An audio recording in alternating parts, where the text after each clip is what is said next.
जगत जननी श्री बड़मा, परम पूज्यपाद श्री बड़दा, परम पूज्यपाद आचार्य देव श्री दादा, रातुल चरण में मेरा कोटि कोटि प्रणाम। साथ ही इस पवित्र सत्संग में उपस्थित ठाकुर जी के पवित्र पांजाधारी कर्मी दादागण, उपस्थित मेरे प्रिय गुरु भ्राता माता, सभी को मेरा यथा योग्य प्रणाम और आंतरिक जय गुरु निवेदन कर मेरे अनुभूति के बाद आपके समक्ष रखने की चेष्टा करूंगा।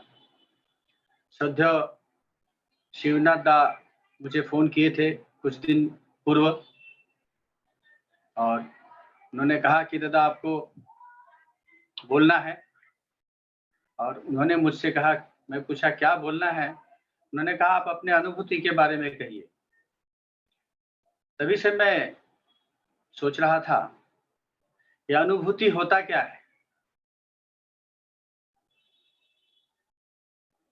अनुभूति के बारे में मैं क्या बोलूं। अक्सर हम समझते हैं ठाकुर जी का जो दया है हमारे जीवन में, उनके दया का जो लाभ हमें हुआ है वही अनुभूति है, लेकिन ऐसा नहीं है। ठाकुर तो हमको पल पल दया कर रहे हैं। ठाकुर के दया के बगैर हमारी जिंदगी बिल्कुल खाली है, कुछ नहीं है। उन्हीं की दया से सब कुछ चलता है। बात उठी अनुभूति की। अनुभूति शब्द में है अनु जोड़ भूति। अनु मतलब होता है अनुसरण, भूति मतलब होता है भव, अनुभव, भव होना। अर्थात जब भी हम ठाकुर के बताए हुए मार्ग का अनुसरण करते हुए अपना जीवन यापन करते हैं, तो हमारे जीवन में ऐसी बहुत सारी घटनाएं घटती हैं जिसका अनुभव हम करते हैं, और वही अनुभव हमारे जीवन में निरंतर होते जाता है। वही निरंतरता से आते आते एक अनुभूति के रूप में प्रकट होती है। ऐसे अनुभूति जीवन में बहुत हैं, लेकिन ठाकुर के बताए हुए जो मार्ग हैं, बताए दिए हुए जो वाणियां हैं, जब भी हम उसके अपने जीवन में इंप्लीमेंट करते हैं तो ही वास्तव रूप में हमको अनुभूति का आभास होता है, अनुभव होता है। यह उसी प्रकार है जिस प्रकार अगर हम कोई गाड़ी चलाने की कोशिश करते हैं, सीखते हैं, तो पहले देख करके तो लगता है कि हाँ हम ड्राइव कर सकते हैं, लेकिन जब हम वो प्रोसेस में जाते हैं, सीखते हैं, सीखते सीखते सीखते सीखते एक दिन ऐसा है कि हम स्वतंत्र रूप से गाड़ी चलाने लगते हैं। तो वही हमारा जो अनुभव है एक अनुभूति के रूप में आता है। इसी तरह से अनुभूति का सबसे बढ़िया उदाहरण अगर कहा जाए तो हनुमान जी है। हनुमान जी को और कुछ पता नहीं था, उनको सिर्फ इतना मालूम था कि मैं कुछ नहीं हूं, सब कुछ प्रभु राम है। वो राम नाम करते करते समुद्र लांघ गए, राम नाम करते करते लंका दहन कर दी, राम नाम करते करते संजीवनी का पहाड़ उठा करके लेके आ गए। जब भी पूछा गया तो बोलते मैं कुछ नहीं, सब प्रभु राम की कृपा है। ये जो उनका अटूट विश्वास प्रभु के प्रति, ये सब कराया। इसी तरह से ठाकुर की बताई हुई बातों को जब भी हम अपने जीवन में उस विश्वास के साथ लागू करते हैं तो हमें ऐसी बहुत सारी अनुभूतियां प्राप्त होती हैं और ठाकुर का दया का अनुभव होता है। ऐसे ही एक बार की बात है, मैं अपने बच्चों के साथ क्रिकेट के ग्राउंड में गया। बारिश के बाद क्रिकेट के ग्राउंड में बहुत बड़ी-बड़ी घासें उपज आई थी। तो हम उसे 2-3 कामगार लगा करके उसकी साफ-सफाई में लगे हुए थे। काफ़ी बच्चे भी साथ में थे, हमारे बच्चे भी थे। जब भी घास का काटने का कार्य चल रहा था, उस वक़्त बहुत सारी तितलियाँ घास पे उड़ रही थी। बच्चे लोग थे, उन लोग जा कर के तितली पकड़ने लगे, खेलने लगे। मैं कहा कि आप लोग पकड़ रहे हो तो पकड़ो, लेकिन ध्यान रहे कोई भी तितली मरना नहीं चाहिए। ठाकुर जी बोले हैं, मरो मत, मारो मत, हो सके तो मृत्यु को अवलुप्त करो, खत्म करो। ये बात मैंने बोल दिया, बाद में मैं अपने काम पे लग गया, बच्चे लोग खेलते रहे। अचानक जोर से बच्चे लोग चिल्लाए कि सर, सर, ये देखिए एक तितली मर गई। मैं दौड़ के गया और देखा कि एक तितली मरी पड़ी हुई है। मुझे बड़ा दुःख हुआ। मैं बच्चों को डाँटा भी और कहा तुम्हें मैंने कहा था, ऐसा नहीं करना है, खेलना है खेलो, लेकिन तुम पकड़ के मसल क्यों दे रहे हो? फिर वो तितली को हाथ में मैंने उठाया और प्रभु से प्रार्थना किया कि ठाकुर, क्या इसका जीवन बच सकता है? मुझे याद आया कि बहुत सारे लोगों ने नाम किया था, नाम करके मृत जो कीड़े-मकोड़े हैं, मृत बहुत सारे जो प्राणियाँ हैं, जीव-जंतु हैं, उनको जीवंत किया गया है। मेरे मन में जस्ट ऐसे आभास आया, लेकिन मेरे को पूर्ण विश्वास नहीं था। लेकिन मैं बोला चलो, बच्चों लोगों को मज़ाक में बोला, चलो अभी इसको प्रार्थना करो भगवान से कि ये ज़िंदा हो जाए, ज़िंदा करते हैं इसको। और मैंने अपने दाहिने हथेली में उसे रखा, बोल तो दिया, लेकिन अगर नहीं हुआ तो भी बड़ा दुःख हुआ और मन प्राण से अटूट से नाम करता चला गया। बाएँ हाथ से उसे ढक लिया ऐसा। सब बच्चे लोग भी व्याकुलता से देख रहे हैं। तकरीबन 10-12 मिनट तक नाम किया गया। मैं किया। उसके बाद ऐसे हाथ उठाया, देखा पंछी जो तितली थी उड़ के चली गई। मेरा पूरा शरीर शिहरन से सा हो गया। मेरे जो अंदर एक आशंका थी, दुविधा थी, एक छुपा हुआ अविश्वास था, उसको बहुत बड़ा झटका लगा। ठाकुर का परीक्षा लेने का अधिकार मुझे नहीं है, लेकिन ये घटना घटी मेरे साथ।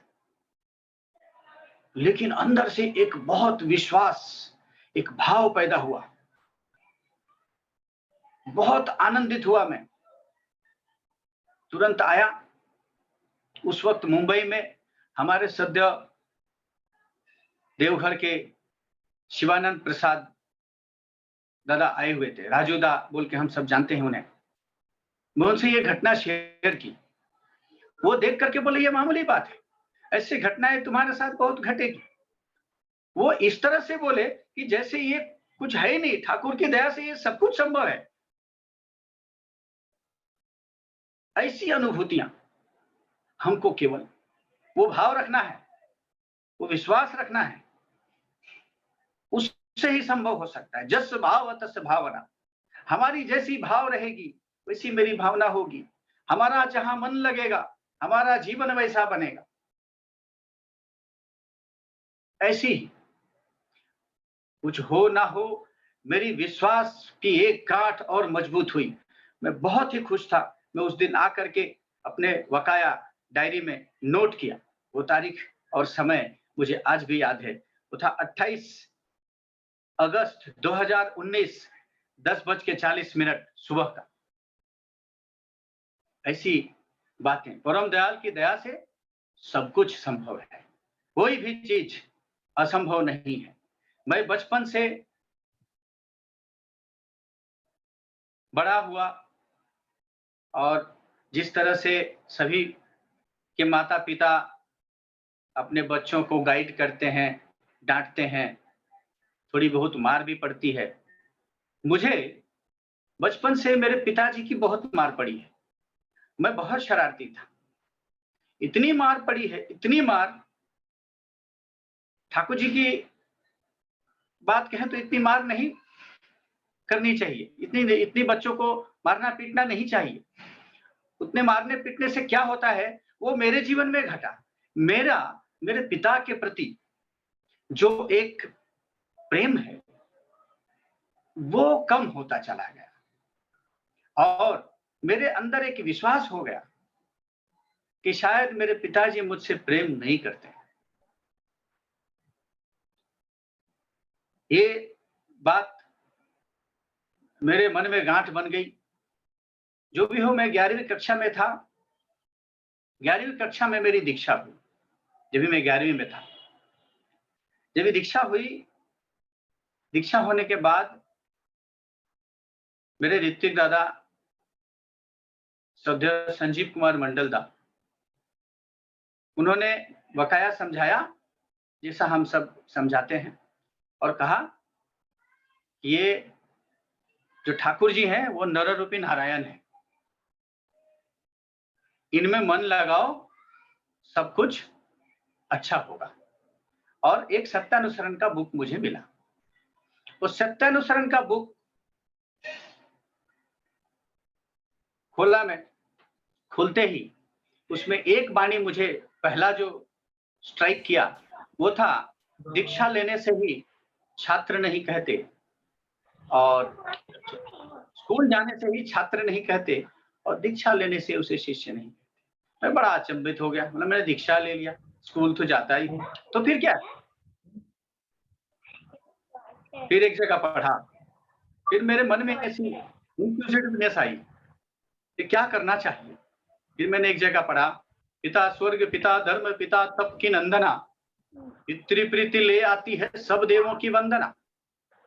ये तो मुझे झंझोर के रख दिया। मैं तो पिताजी के प्रति जो धारणा थी, नहीं आप गलत करी होगी। नहीं वो थी गलत यहाँ पर ही कर दिए। बड़ा कठोर थी। जो भी हो, फिर मैं बोला अगर ऐसा है तो पिता के प्रति मेरा प्रेम कैसे बढ़ेगा। फिर मुझे पता चला कि सुबह शाम प्रार्थना करो और प्रार्थना करके जब भी ठाकुर को प्रणाम करते हो उसके पश्चात अपने माता पिता गुरुजनों को भी प्रणाम निवेदन करो। मैं मुंबई में था, मुंबई से समर वैकेशन में गांव गया। गांव मेरा बिहार है, मैं छपरा का रहने वाला हूं। वहां गया, वहां जा करके सुबह शाम प्रार्थना करने लगा और माता पिता को प्रणाम निवेदन करने लगा। पिताजी देख के अचंभित हो गए, बोले ये कर क्या रहा है।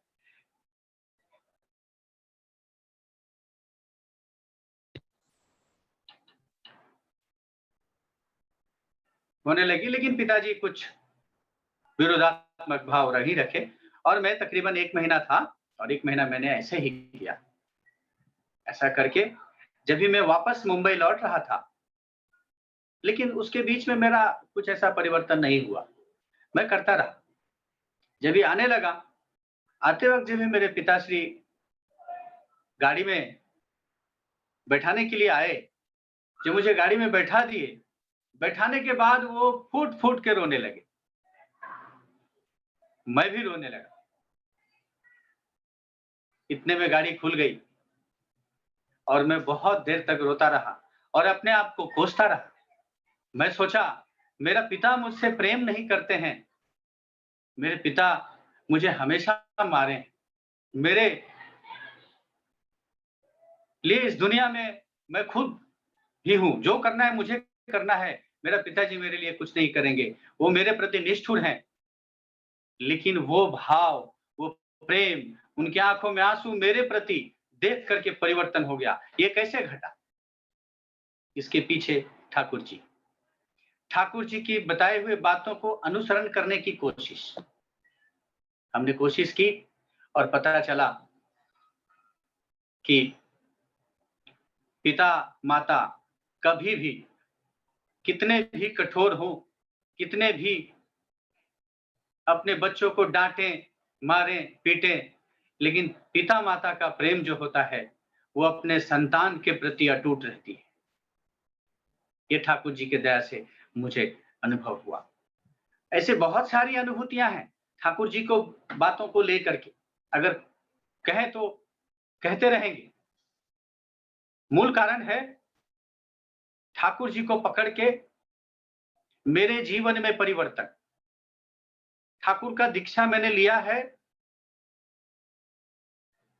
स्वयं के लिए, मैं उनके प्रति मेरी भक्ति बढ़े, मैं उनको अपने जीवन में यापन करके अपना जीवन सुंदर बनाऊं। ठाकुर जी कहते हैं तुम्हें अपने परिवार और अपने देश और देश के लिए जिम्मेदार हो। जब मैं दीक्षा लिया तो फिर पहले ये सारी चीजें, सारी वाणियां मेरे लिए है। और एक सच्चा भक्त जो होता है वो कभी भी तृप्त नहीं होता, हमेशा उसका मन अतृप्त रहता है। प्रभु के प्रेम में वो हमेशा चाहता है कि कैसे प्रभु की प्राप्ति हो। एक प्रकृत भक्त बनने के लिए ठाकुर हमें यजन, याजन, इष्टवृत्ति, स्वस्थयनी, सदाचार, दया करके दिए हैं। सही रूप से यजन, याजन, इष्टवृत्ति, स्वस्थयनी, सदाचार के माने अगर हम समझें और उसके जीवन में अपना करके चलें तो इससे बड़ा आनंद और कुछ नहीं है। देखिए, एक बीज को पौधा बनने के लिए, उसके बचने बढ़ने के लिए क्या चीज जरूरत होती है? 3 चीजें मुख्य रूप से जरूरत होती है, मिट्टी, पानी और हवा। उसी तरह से एक मनुष्य के जीवन में बचने और बढ़ने के लिए 3 चीज अनिवार्य है। वह है सद्गुरु, सतनाम और सत्संग। ये 3 चीजों के बगैर हमारा जीवन अधूरा है। कहा जाता है 84 लाख योनि के बाद ये मनुष्य योनि मिला है। मनुष्य योनि मिला ही है ये 3 चीजों को प्राप्त करके अपने जीवन को धन्य करने के लिए। हमारा भारतवर्ष, हमारा जीवन, मनुष्य का जीवन गुरु से घिरा हुआ है। ये पूरा बचपन से लेकर के अभी तक बिना गुरु का हम चल नहीं सकते। माँ हमें पहली शिक्षा देती है, पिता हमें लालन पालन करते हैं, माँ भी मेरी गुरु, पिता भी मेरे गुरु। थोड़े बड़े होते हैं हमें स्कूल भेज दिया जाता है, वहां हमको शिक्षा गुरु मिलते हैं, हमारे टीचर, जहां हम लोग अक्षर का ज्ञान होता है, लिखने पढ़ने सीखते हैं। जैसे जैसे हमारी पढ़ाई बढ़ती जाती है, पहली, दूसरी, 5वीं, 10वीं, वैसे वैसे हमारे गुरु भी बदलते जाते हैं। अगर मैं द्वापर युग में देखूं, अर्जुन के कितने गुरु थे? उनका कुल गुरु कृपाचार्य, उनके धनुर्विद्या का जो गुरु द्रोणाचार्य, फिर भी उन्होंने कृष्ण भगवान को ग्रहण किया। इतने गुरु होने के बावजूद भी कृष्ण को ग्रहण किया। इसी तरह से हमारा जीवन तो गुरु सेंट्रिक है ही, लेकिन ये सब गुरु अपने अपने क्षेत्र में एक लिमिटेशन तक हमें शिक्षा प्रदान कर सकते हैं, लेकिन जो सर्वगुण संपन्न इस जीवन को, इस सत्ता को किस तरह से में जिया जाए, उसके लिए मुझे सद्गुरु की जरूरत होती है। प्रभु रामचंद्र जी को गुरु वशिष्ठ ने कहे थे, हे राम, मातृदेव भव, पितृदेव भव, आचार्य देव भव। राम पूछते हैं, जब मातृदेव भव पितृदेव भव है तो आचार्य देव भव की जरूरत क्यों है? बोलते हे प्रभु, बोलते हे राम, माता पिता का भी एक लिमिटेशन होता है। वो हमें एक समय तक ही हमें शिक्षित कर सकते हैं, उससे उपरांत हमें शिक्षा के लिए स्कूल भेजते हैं। फिर ये जीवन की शिक्षा के लिए हमें सदगुरु की प्रयोजन होती है। सदगुरु से ही हमें सब कुछ जानने को, जीवन को जीने को, जीवन को बचाने को, जीवन को बढ़ाने का अवसर प्राप्त होता है। इसके लिए जीवन में सदगुरु अनिवार्य है। जिस तरह से हम सांस लेते हैं, सांस लेना अनिवार्य है। सांस के बिना हम 3 मिनट भी जीवित नहीं रह सकते। उसी तरह से सदगुरु के बगैर हम अधूरे हैं। हमारा जीवन कभी पूर्ण नहीं हो सकता। इसके लिए ठाकुर जी बोलते हैं, सदगुरु शरणापन्न हो, सतनाम मनन करो, सत्संग का आश्रय ग्रहण करो। मैं निश्चय रूप से कहता हूं, तुम्हें और तुम्हारे उन्नयन के लिए सोचना नहीं पड़ेगा। सतनाम। हनुमान जी राम राम राम करते करते उस नाम में इतनी शक्ति है कि सब कुछ कर दिए, असिद्ध साध्य कर दिए। इतना बड़ा समुद्र लांग गए, विशाल पहाड़ को उठा के लेके आए, वो नाम की शक्ति के बगैर से। ये नाम प्राप्त करने के लिए हमारे पूर्वज पहले के लोग, ऋषि मुनि घोर तपस्या किया करते थे। पहाड़ों में जाकर, वट वृक्ष के नीचे, जंगलों में जाकर के, तो कहीं जाकर के प्रभु की दया होती और उन्हें ये नाम प्राप्त होता। ये नाम उच्च कोटि का नाम है। यही नाम निज नाम है। ये नाम प्राप्त करने के लिए इतने कठोर परिश्रम करने पड़ते थे। ठाकुर जी दया करके दीक्षा के माध्यम से हमें वो नाम प्रदान कर देते हैं।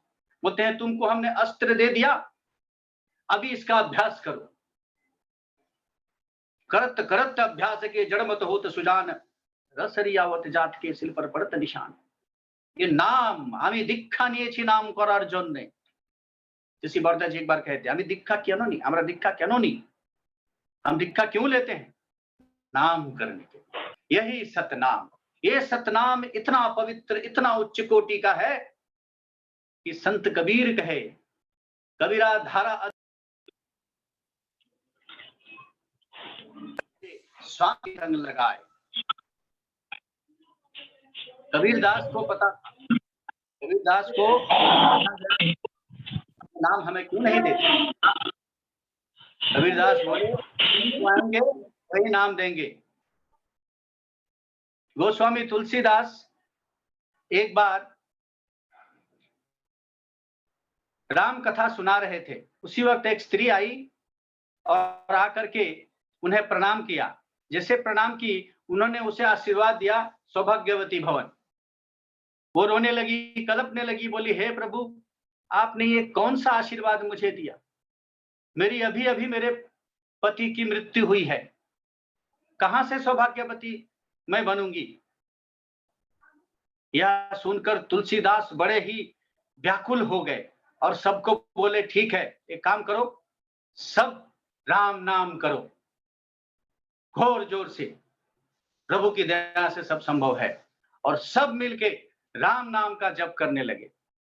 आश्चर्य की बात, उसके पति वापस जीवित हो। ये घटना उस वक्त ऐसी फैली, उस वक्त मुगलों का शासन था। ये खबर अकबर के कान में पहुंची। अकबर उन्हें बुला के लाया, बोला उसे हाजिर किया जाए और बोला, अकबर बोला, जादू दिखाओ। गोस्वामी तुलसीदास कहते हैं, हमें जादू नहीं आता, हम तो राम भक्त हैं, हम तो सिर्फ राम नाम करते हैं, सब प्रभु की लीला है। यह सुनकर अकबर को गुस्सा आया और उन्हें कारागार में डाल दिया। वही कारागार में गोस्वामी तुलसीदास ने हनुमान चालीसा की रचना की थी और वो 40 दिन तक वो हनुमान चालीसा का पाठ करते रहे और राम का नाम में लीन रहे। राम की नाम में इतनी शक्ति है, वो 41वें दिन बहुत सारे बानरों ने अकबर के राज्य पर, अकबर के राजमहल पर आक्रमण कर दिए, तहस नहस कर दिए। ये देख करके अकबर जो था वो बड़ा ही चतुर और विशाल व्यक्तित्व वाला राजा था। उसे तुरंत अपनी गलती का आभास हुआ। उसने गोस्वामी तुलसीदास को कारागार से बाहर निकाला और उन्हें मुक्त कर दिया। कबीरदास, गोस्वामी तुलसीदास ऐसे ही नहीं रामचरितमानस में कह दिए कि कलयुग केवल नाम आधारा, सुमिर सुमिर नर उतर ही पारा। तब कलयुग में केवल मात्र नाम से ही मुक्ति या मोक्ष प्राप्त हो सकती है। वो सतनाम परम दयाल दया करके दीक्षा के माध्यम से हमको दिए हैं, उसका नर्चर करना है, अंदर कल्चर करना है, खूब नाम करना है, फिर ऐसी ही बहुत सारी अनुभूतियां हमको प्राप्त होगी। सत्संग, सद्गुरु, सतनाम, सत्संग, ये 3 चीज सत्संग में आना है। सत्य का मतलब गुरु, संग मतलब उनका संग, संग मतलब सिर्फ उनके साथ घूमना उठना बैठना नहीं, इष्ट की अपने अंदर प्रतिष्ठा करना। इष्ट की प्रतिष्ठा बाहर नहीं होती है, इष्ट तो प्रतिष्ठित हैं, इष्ट की प्रतिष्ठा की जरूरत नहीं है, ठाकुर प्रतिष्ठित हैं। ठाकुर की प्रतिष्ठा हमें अंदर करनी होती है। जब मेरे अंदर इष्ट प्रतिष्ठित हो जाएंगे तो अपने आप इष्ट की प्रतिष्ठा होती चली जाएगी।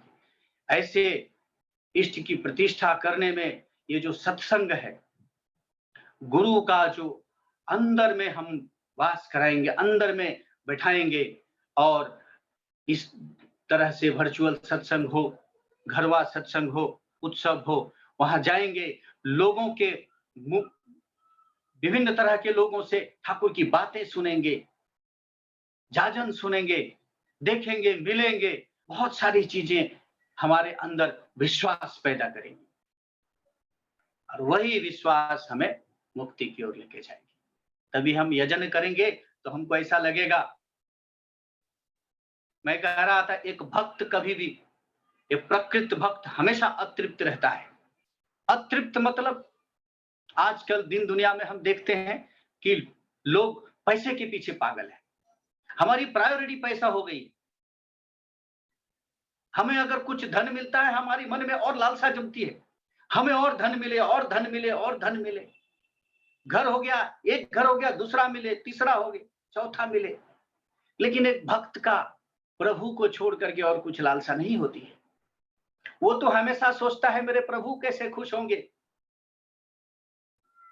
इसलिए प्रभु का यजन करता है। यजन में नाम, ध्यान सब है। मूल रूप से है व्यक्तिगत साधन भजन।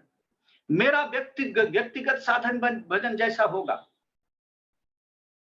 वैसे ही मेरा व्यक्तित्व बनेगा। पर्सनालिटी जो होती है वो सजने संवरने से नहीं होता है, पर्सनालिटी बनती है इष्ट से। मैं इष्ट को अपने अंदर किस रूप में पिरोया हूं, बैठाया हूं, इष्ट प्रतिष्ठा मेरे अंदर कैसा है, ये यजन हमें सिखाता है। कैसे तुम्हारे अंदर इष्ट भाव जगेगा। जब हमारे अंदर वो इष्ट का भाव जगेगा तो मैं अपने आप को चुप रख ही नहीं सकता। मैं फूट फूट करके ढोल बजा करके सबको कहूंगा, प्रभु की गुणगान करूंगा, भजन करूंगा, कीर्तन करूंगा, आलोचना करूंगा, सब करूंगा। इष्ट प्रसंग, आलोचना का मतलब इष्ट प्रसंग करूंगा, लोगों को बोलूंगा। यही एक पथ है। दूसरा और कोई पथ नहीं। इष्टविधि निवेदन करता हूं, प्रभु को देने की इच्छा होगी। मेरा क्या है, हम तो गंगा जल से गंगा पूजा करते हैं, सब कुछ उन्हीं का है। देने की भाव और बढ़ेगी। प्रभु कैसे खुश हो, प्रभु कैसे तृप्त हो। दिले बाड़े दम नीले ताकम, दिले बाड़े पीढ़ी नीले विपरीत।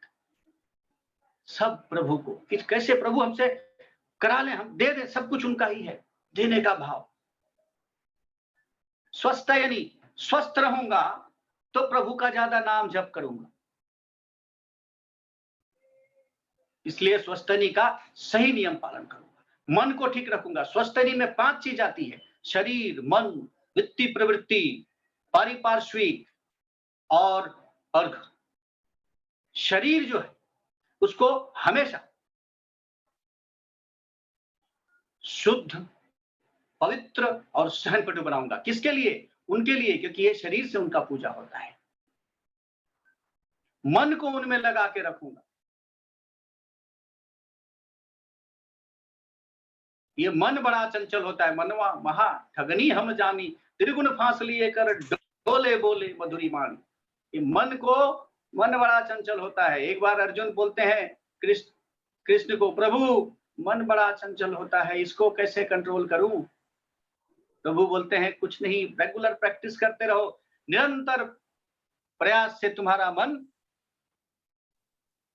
अच्छा होगा। इसलिए स्वस्थनी पालन करूंगा ताकि मेरा शरीर अच्छा रहे, मन अच्छा रहे। पारिपार्श्विक के ऊपर मेरा कर्तव्य है। मेरा पारिपार्श्विक अगर बीमार है तो मैं भी बीमार बन सकता हूं। मेरा पारिपार्श्विक में अगर गरीबी है तो मैं खुशियां नहीं मना सकता। इसके लिए पड़ोसी के ऊपर भी मेरी व्यक्तिगत जिम्मेदारी बनती है। वही ठाकुर जी बोले हैं, तुम देश और देश के लिए उत्तरदायी हो। ठाकुर जी बोलते हैं, पड़ोसी तोर नहीं पाते जाबे, तू ही बसे सुख खाबी बुझी, जा छूटे जा तादेर बाचा, ओराई तोर बाचार पूंजी। स्वस्थनी के माध्यम से सारी चीजें संपन्न होगी। सदाचार, सद आचार। आज कोविड कंडीशन में वही चीज हमको सब कुछ सारी दुनिया बोल रही है। ठाकुर जी आज बहुत पहले हमको कह के गए, ये सदाचार शारीरिक और मानसिक और आध्यात्मिक तीनों सदाचार के बारे में ठाकुर ने बोला है। तो सही रूप से हमको जानकारी लेनी है और उसका सही रूप से परिपालन करते हुए अगर हम आगे बढ़ेंगे तो हमारा जीवन संपूर्ण रूप से धन्य होगा, सार्थक होगा, जिसके लिए मैंने दीक्षा लिया है। यही सारी चीजें। इसके लिए ठाकुर को प्रेम करना पड़ेगा। और प्रेम कैसे करेंगे? एक बार एक अमेरिकन दादा ठाकुर के पास आए और आकर ठाकुर को कहते हैं, ठाकुर मैं अपनी मां को प्रेम नहीं करता, मैं मां को बहुत घृणा करता हूं, मेरी मां मुझे बिल्कुल पसंद नहीं है। ये बात सुन करके ठाकुर तकलीफ में हो गए, इतने बेचैन हो गए, उनका चेहरा लाल सा हो गया, परेशान हो गए। सब बोले ये कैसा सवाल कर दिया इसने। थोड़े देर के पश्चात ठाकुर बोलते हैं, आमी किंतु आमी निजर मां के खूब भालोबासी, मैं अपनी मां को बेहद प्रेम करता हूं। जब याद होता है कि मां मेरी आज यहाँ इस दुनिया में नहीं है तो मैं टूट जाता हूं। मेरी मां के बगैर मैं अकेला। ये बात बोल करके ठाकुर रोने लगे। माहौल पूरा बदल गया। वो जो दादा थे, जो बाहर से आए थे, वापस चले गए। फिर से माहौल नियंत्रित हुआ।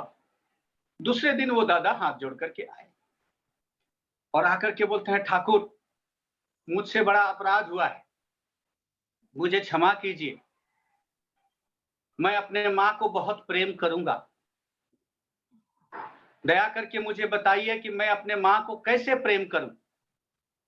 ठाकुर जी ये बात सुन के बहुत खुश हुए, उसके मन में परिवर्तन हो गया, वो प्रेम की बातें करने लगा। ठाकुर बोलते हैं, your love will teach you how to love. मेरा प्रेम ही मुझे सिखाएगा कैसे प्रेम करना है। ठाकुर को प्रेम करने के लिए जब भी हम ये निरंतर इस पथ पे चलते रहेंगे, हमारे अंदर बहुत सारी त्रुटियां हैं, बहुत सारी जो है वृत्ति प्रवृत्तियों के अधीन हैं हम, फिर भी हम अगर ठाकुर को केंद्र बिंदु मान करके अपना जीवन को घुमाते रहें उनके चारों ओर और हर निरंतर प्रयत्नशील रहें, तो हमारा वही प्रेम सिखाएगा कि हम उसे कैसे प्रेम करेंगे। आइए, मैं बहुत वक्त ले लिया, मैं यही कहूंगा कि आज ठाकुर से यही प्रार्थना है कि हे ठाकुर, ये जीवन तुमने दिया है, ये जीवन का सही उपकरण बनाकर आप इसका उपयोग करो। मैं निरंतर तैयार हूं। ये भावना रख करके रोज प्रार्थना करना, हे ठाकुर তোমার ইচ্ছায় মঙ্গল, আমি জানি না কিসে আমার মঙ্গল হবে, তোমার ইচ্ছায় আমার ভিতরে পূর্ণ হোক। प्रार्थना करना है और निरंतर चेष्टा करना है। आप सभी का कल्याण हो, आपका सर्वांगीण मंगल ठाकुर जी के रातुल चरण में निवेदन करते हुए मेरे 2 शब्द का विराम देता हूं। जय गुरु, वंदे पुरुषोत्तम।